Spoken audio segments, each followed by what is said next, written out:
ఏమంటారో నాకు నీకున్న ఇదిని ఏమంటారో నువ్వు నేనైనా అదిని ఏమంటారో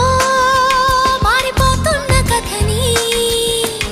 ఏమంటారో జారిపోతున్న మతిని చూసే పెదవిని మాట్లాడే కనులని నవ్వే నడకని కనిపించే శ్వాసని ఇచ్చి పుచ్చుకున్న మనసుని ఇదా అదా యదా విధా మరి ఏమంటారో నాకు నీకున్న ఇదిని ఏమంటారో